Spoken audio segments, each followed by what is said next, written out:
Hello, wonderful person. So I was just listening to Wayne Dyer read Viktor Frankl quoting Dostoevsky. By the way, I don't know if I can ever say that Russian author's name. I think he's Russian, but what a fun word, Dostoevsky. But I was listening to Wayne reading Victor quoting that wonderful author, and the quote was, I'm going to read it to you. I'm going to use my telephoto that I took pictures of. Most of the photos on my phone are pictures of words because I love words. So this is what Dostoevsky said. Well, if I'm saying his name right. I dread one thing. I dread not to be worthy of my sufferings. Isn't that amazing? To dread not being worthy of your suffering and whatever that might mean.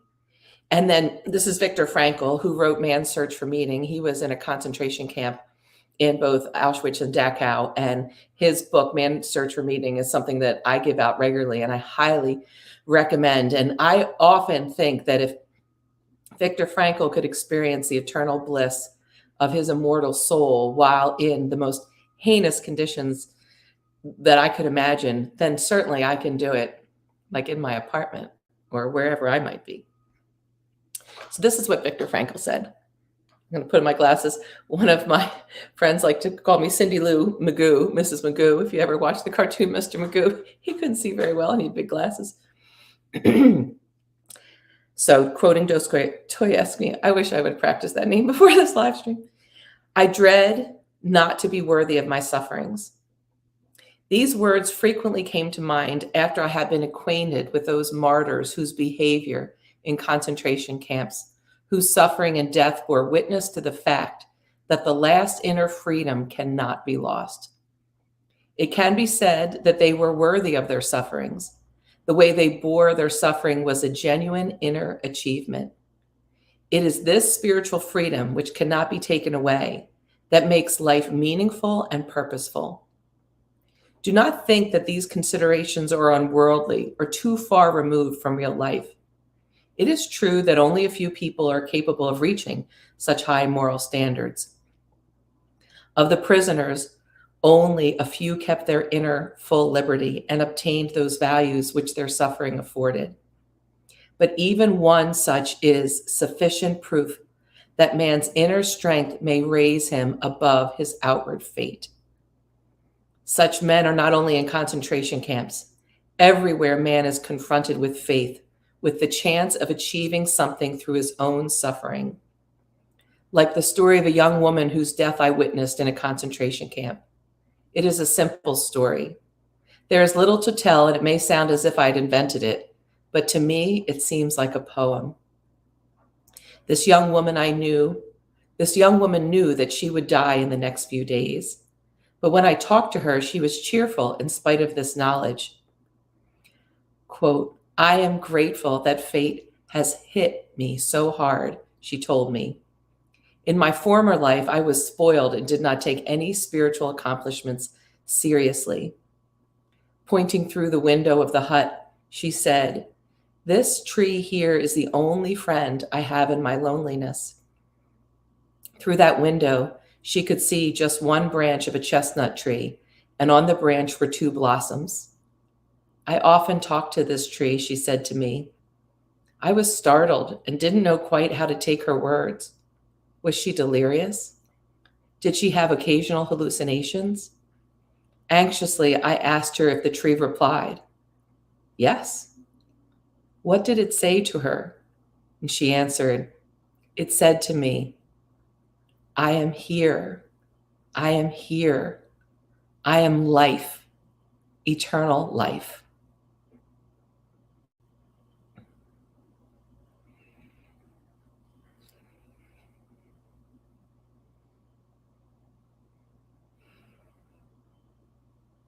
I like to say that there's no brownie points in heaven for unnecessary suffering, but there is a labor of love that we can attend to our sufferings with, whether they be physical, emotional, relationship, environmental, governmental, whatever it might be.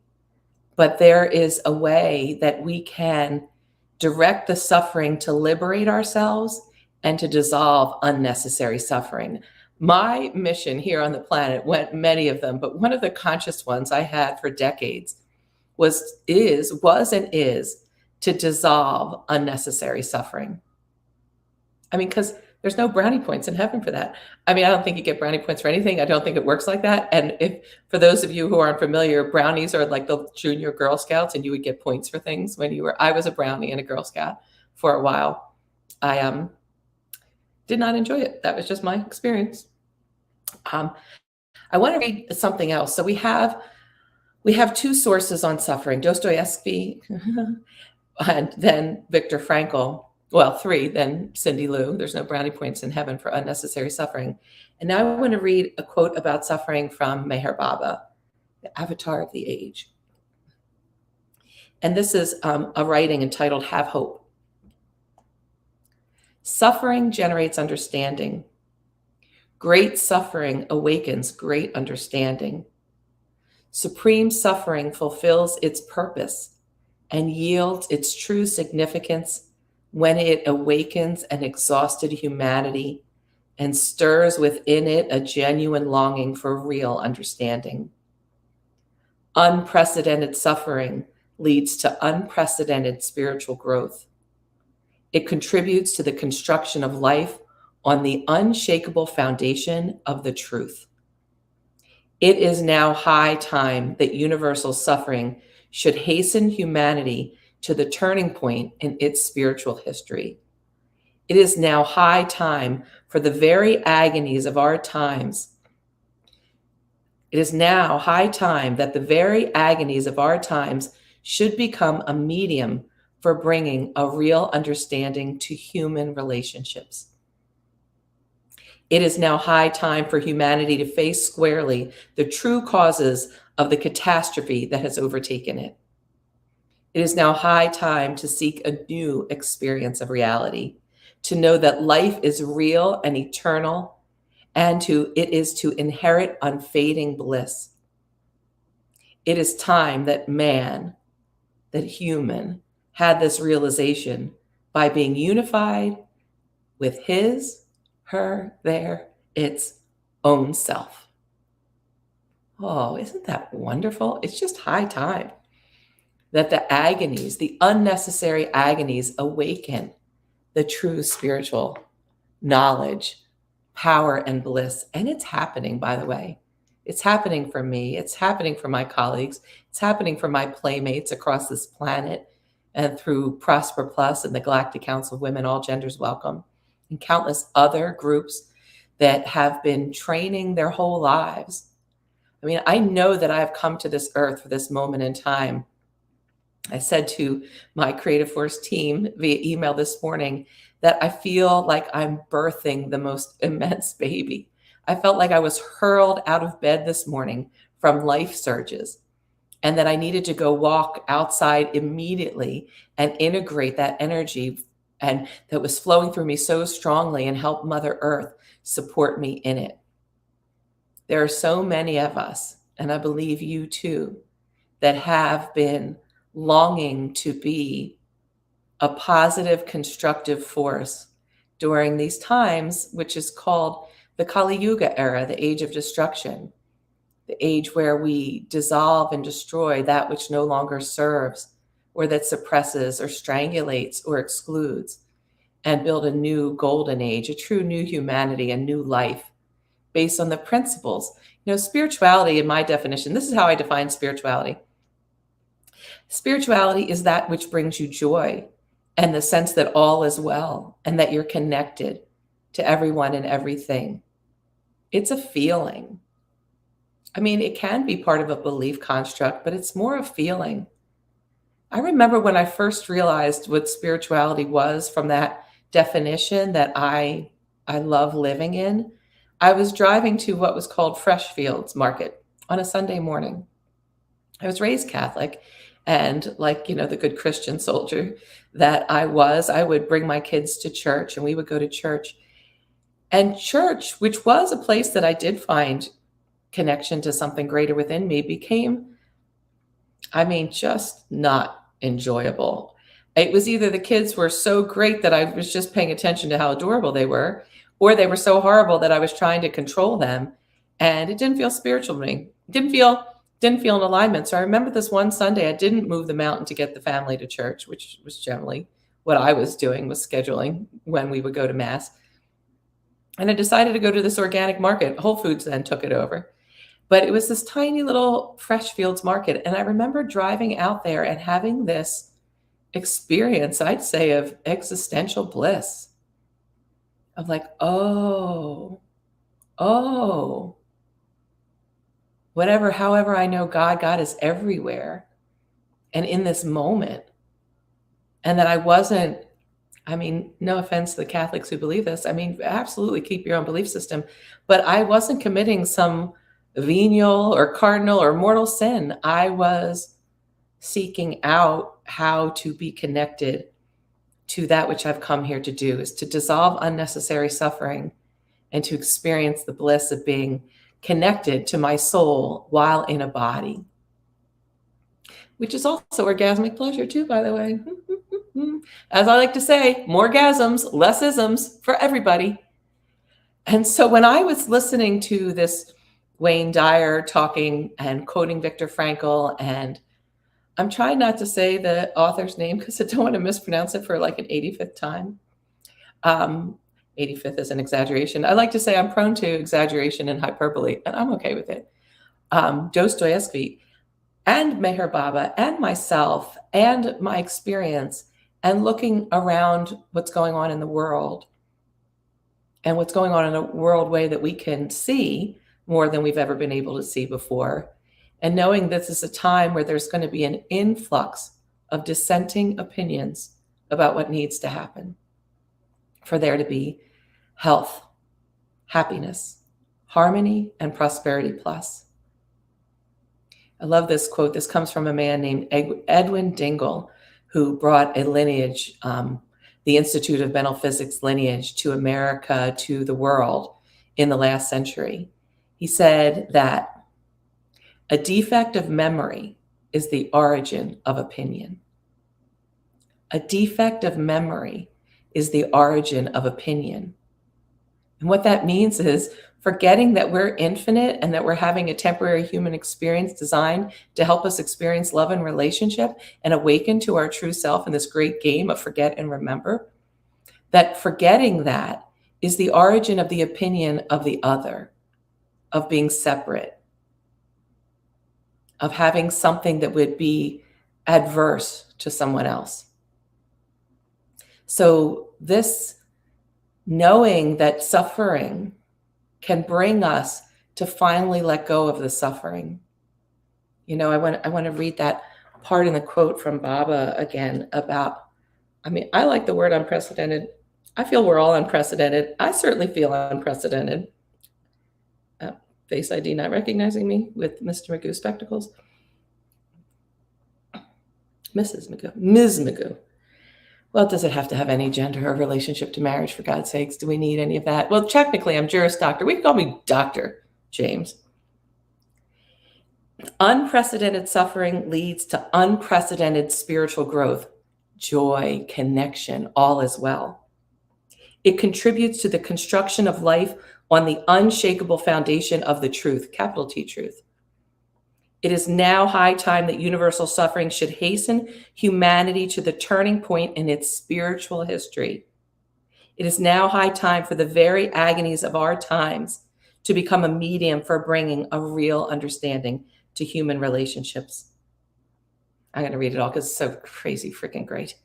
It is now high time for humanity to face squarely the true causes of the catastrophe that has overtaken it. It is now high time to seek a new experience of reality, to know that life is real and eternal, and it is to inherit unfading bliss. It is time that man had this realization by being unified with his own self. I think that's spectacular. And here's another quote from Cindy Lou. As sure as I can get in my human form, that whatever the greater God is, there's no external or internal genitalia, that there's not a his or a her in the latent all that is that said, and let there be light, and then there was light, and then there was darkness. However, I don't I don't get offended by the use of the male when it comes to that kind of statement coming from that incredible source of universal truth, or even some others. What I am aware to watch for spider sense tingling is the use of a gender pronoun limiting the ability of every human being and every life force to be able to experience its soul right, its birthright, to be able to freely experience themselves as an internal being having a temporary form. And that, I think, does exactly the opposite. Exactly the opposite. And the active principle, also known as the masculine principle, is an activating one. It's a push. And it acts in its purest form with unconditional love.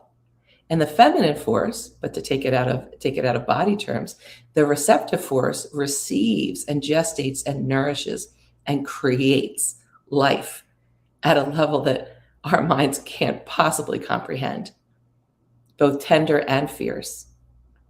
And we need both energies in the creative process. And a lot of the suffering, if not, I dare say, possibly all the suffering on our planet, comes from not understanding the play, the harmonic play of these forces of the divine that have manifested in creation from the original all that is, and how when they merge together in wholeness, then we have that exact same creative power that said, and let there be light, and there was light. And if suffering awakens unprecedented growth, in this, it is also said that 99% of suffering is unnecessary. That it is just such an amazing moment to be with you in the eternal now, this place where the solution to all problems lie, where love is born in truth and it liberates without binding, and it fulfills without overpowering, and it brings a new life for all of us, because we are connected. And to the extent that we minimize or marginalize or cut off anyone else, it makes it impossible for us to experience the freedom, the aliveness, the creativeness, the serenity, the prosperity plus that it is time for us to awaken to awake now to, out of our sleep, out of our nightmarish reverie of feeling that we're separate.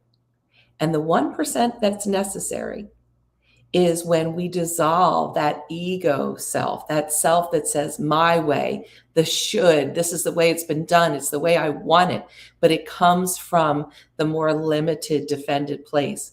When we let go of that identity, when I let go of Cindy as a construct that I have to preserve in a certain way, that has to have other people act in a certain way with me and all that kind of stuff, all the shoulds, which I could prove they should, by the way, to the human mind. But when I act in that way, I am losing access to the infinite creative power of my soul. And to give that up, I believe it's what's meant by biblically, lo, though I walk through the valley of the shadow of death, I shall fear no evil. And that shadow of the valley of the shadow of death is that place when we let go and we surrender to something greater within us and around us, which is the feminine principle. The feminine principle coming into its wholeness to help us create, and the masculine principle being able to act and create a protective container for this energy to bring us into the supernova golden age that we are meant to be moving into. And we are, and I certainly am, and the people that I'm playing with on the planet are. And I so heartily invite you to lend your immense presence. You matter so much. I like to say, and I've been saying this for decades, your personal happiness matters and it serves the world. And when we join together at this crossroads of the soul that humanity's on, when we link energetic arms and spiritual hearts and really inspired minds and vibrant, pleasure-filled bodies, when we link together as we're doing, we're creating a healing for the disease of separateness that's causing so much of that agony right now. It's not just dealing with the symptoms of the disease, it's healing it from its origin. And when our ego goes through that, the ego being defined as the affirmation of separateness, which we need, otherwise we drive off cliffs and we wouldn't feed ourselves. We need a healthy provisional ego that surrenders to the master, to love, to the infinite within us. And when we surrender that 99% of unnecessary suffering, and we surrender the shoulds and all of that kind of, I say curse, the only should is the only curse word, that when we do that, then we don't fear physical death anymore. We don't act ignorant of the temporary yet blessed filled gift of our lifetime and other people's lifetimes. And we then can collaborate in the human form with the energy of the divine creative force. And I want to tell you, that is so much crazy, great fun. It is joyful. It is joyful to even go through grief because it's part of the experience. It's joyful to go through physical suffering, like that beautiful woman in the story from Viktor Frankl at the end of her days in a concentration camp, knowing that the tree and she were communicating, saying, I am here, I am here. I am eternal life, I am eternal love. That can be present in any moment. And I know on this planet, in the fleeting now, that there are many human beings and all life forms that are experiencing excruciating suffering. And I know that the suffering that I go through that's excruciating sometimes, that I can offer my suffering and my allegiance to the greater awakening to dissolve the unnecessary suffering for the upliftment of everyone and everything. And I know that those people who are suffering right now, I'm connected to them at a soul level because we really are one, playing hide and seek and forget and remember and separate before we remember we're one. That I can just radiate the message of love divine, of the eternal nature of the soul, so that no matter what condition someone's in, whether it be in the heinous torture of a war or, just the things that we know that go on here on the planet. And I will say, especially the things that go on to those of us that identify as women or those that are now breaking out of those limited constructs and releasing gender identifications or shifting in accordance with what they want to experience themselves on the planet to be. That those forces of the feminine plus, as they come into their full power, there will be no diminishment of the masculine. There is no way to diminish an infinite force. It will actually restore the highly wounded energy that has run so amok. And by the way, we all have masculine and feminine, and I guess non-gender and plus gender and multi-gender, whatever it is. We all have the faces and the energies of the divine within us. I love the word divine and divination, like the divining rod. I did that as a kid. I would get that little piece of stick and go try to find water. And I did find water sometimes, which was pretty good. And I find right now that I have been in a lifetime of seeking the divining rod to find the waters of eternal life, like Ponce de Leon in Florida, seeking the fountain of youth. The fountain of youth really is something that is real and tangible, and it comes from this understanding the true purpose of suffering is to finally let us have enough of the attachment to being separate and to allow us to enjoy the seeming separateness, to play together a new way of being into existence. So I hope in this very moment that you can see your life and your suffering past, maybe present and future. I'm sure I've got some suffering coming along the way because I don't think I'm fully enlightened. I think I'm spectacular and magnificent, but I know I'm still growing. And I like that. Well, I'm going to digress like I normally do. There was a man named Erich who lived in India, and he served Mayor Baba. And it was said that, he was a very enlightened soul, and certainly reading his books and hearing him talk, I feel that now, even though he skedaddled a number of years ago. As a matter of fact, he skedaddled right before September 11th, 2001.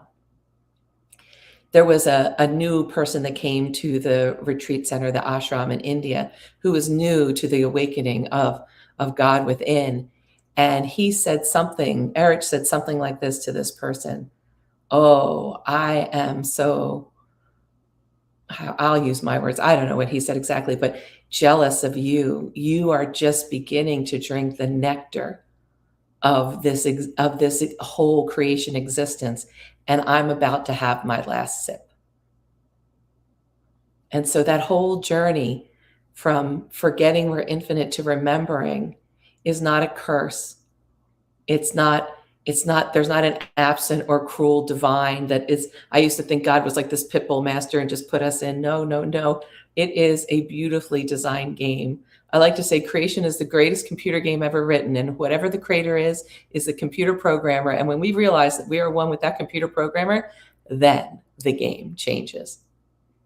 So as we offer our suffering for the alleviation of all the unnecessary suffering in the world, knowing that there's no brownie points in this world or in the other, despite what you think, for unnecessary suffering, and allow the agonies of this world for us to all collectively and individually say enough of the crazy insanity that causes children to starve or to be abused or to adults to do the things they do to one another in the name of something greater even, and continue to be bringers of light and bringers of the inspired new way of living as the old does what the old does, dissolves, decays, and goes bye-bye. Thank you for being with me. It means so much, not just to me, but since I'm you, to you, and to everyone and everything. Love, power, and blessings, dear wonderful person. Mwah.